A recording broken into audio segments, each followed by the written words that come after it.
বগুড়ায় গৃহবধূকে হত্যার পর ডিপ ফ্রিজে রাখার ঘটনা নতুন মোড় নিল। ঘটনার পর র্যাব জানিয়েছিল নিহতের ছেলে সাদ হত্যায় জড়িত।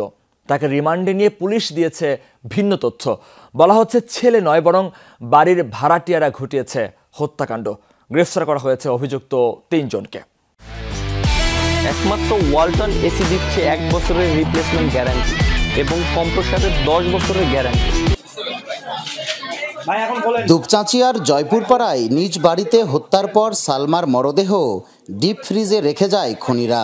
পরদিন স্বামী আজিজুর রহমান এবং ছোট ছেলেকে আটক করে র্যাব। তাদের পক্ষ থেকে জানানো হয়, হাত খরচের টাকা না পেয়ে ছোট ছেলেই খুন করেছে নিজের মাকে। ঢুকে তার মাকে পিছন থেকে জাপটে ধরে হচ্ছে নাক এবং মুখ চেপে ধরে। এর ফলে শ্বাসরোধে ভদ্রমহিলা মারা যান। মায়ের হত্যা মামলায় সাদকে রিমান্ডে নেয় পুলিশ। তবে তদন্তের এক পর্যায়ে পুলিশ বলছে হত্যাকাণ্ডের সঙ্গে সাদের জড়িতের প্রমাণ মেলেনি। তবে সম্পৃক্ততা পাওয়া গেছে ভাড়াটিয়া মাবিয়া সুলতানা ও 2 সহযোগীর। হত্যাকাণ্ডের সাথে জড়িত থাকার কোনো রকম আলামত বা কোনো সাক্ষ্য প্রমাণই সাদের এগেনস্টে পাওয়া যায় না। প্রাথমিকভাবে আমরা তার বিষয়ে কোনো সাক্ষ্য প্রমাণ পাই না। পুলিশ জানায়, বাসা থেকে খোয়া যাওয়া রাউটার এবং মোবাইলের সূত্র ধরে প্রথমে আটক হয় মাবিয়ার সহযোগী মাদক কারবারি মোসলেম। তার দেয়া তথ্যে ধরা পড়ে মাবিয়া ও আরেক সহযোগী সুমন রবি দাস। জিজ্ঞাসাবাদে মাবিয়া জানায়, সালমার ভাড়া বাসায় মাদক কারবার ও অনৈতিক কাজ চালাচ্ছিলেন তিনি।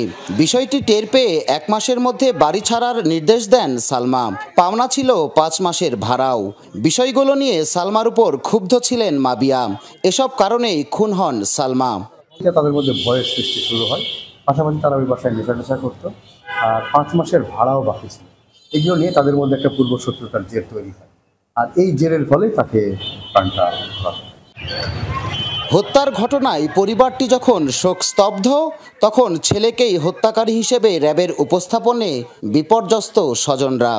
র্যাব তারা আমাকে জানাজার পরে রাতে আমাকে আমার ছেলেকে নিয়ে যায়।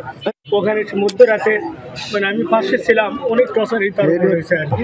ফ্রেমের ভেতর ঢুকে দেয় মানুষ, হয়তো যেভাবে হয়তো তাকে স্বীকারোক্তি করছিল জানি না। গ্রেফতারের পর স্বীকারোক্তিমূলক জবানবন্দি দিয়েছে মোসলেম। উদ্ধার করা হয়েছে হত্যায় ব্যবহৃত ভ্যান।